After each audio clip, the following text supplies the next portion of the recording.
A sound from the top of the stairs made her jump. She scampered over to the woodpile, but she knew she wouldn't make it in time. The door opened, and a thick beam of light caught Josephine in mid-crawl. "I told you she was here." It was Ida. Josephine felt herself begin to breathe again. Ida was at the top of the stairs, smugly standing next to Fargus. "Why are you crawling on the floor?" Josephine stood up, embarrassed. "I thought you were Kitchen Maggie." "Aw, she went to bed ages ago, and Stairway Ruth doesn't start patrolling until midnight." Ida marched down the stairs, while Fargus stayed at the top, as shy as ever. He looked exactly the same as when he had been at Josephine's house. He wore the same pants and shirt and remained barefoot. "Hi, Fargus." Josephine smiled up at him. He grinned back, pleased, it seemed, that she remembered him. "Ida told me your name." He stared at her for a moment, and then crept down the stairs.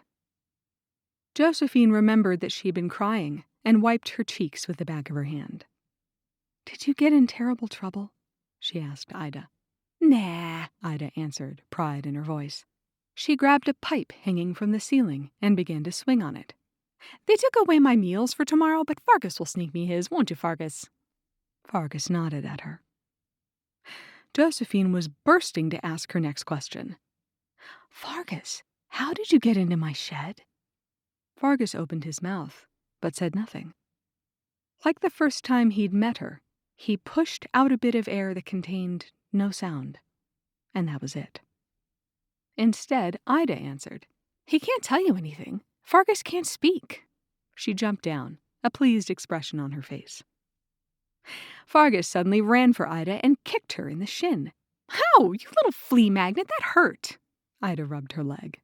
"If I'm wrong, then why don't you say something, Toad Breath?"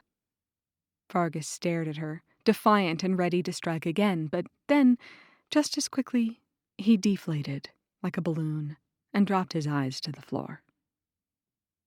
Ida spoke to Josephine in an exasperated tone. "Fargus has a temper. He thinks he's Mr. Tough." Josephine put her hand on his shoulder. "It's okay, Fargus. My father never speaks. I'm used to it." Fargus stuck his tongue out at Ida and then beamed at Josephine. "We'd better get going." Ida stood impatiently at the foot of the stairs. "What?" Josephine asked, panicking. "You just got here. Please don't leave me alone again." She felt as if she couldn't breathe. "We have to, or Stairway Ruth will see we're out of bed." "What am I supposed to do? I can't stay here all night by myself." She thought of the door shutting once more, the thick darkness surrounding her, the coldness of the cellar floor. Her hands shook at the idea. "Fargus thinks he can get back to your house, but it will take him a while to find the way, so we have to wait until morning to try it." "Really?" Josephine smiled hopefully at Fargus. "Is that true, Fargus?" He hesitated a moment, then nodded.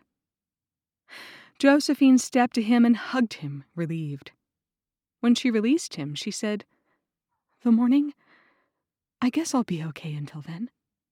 But deep inside, she wasn't so sure.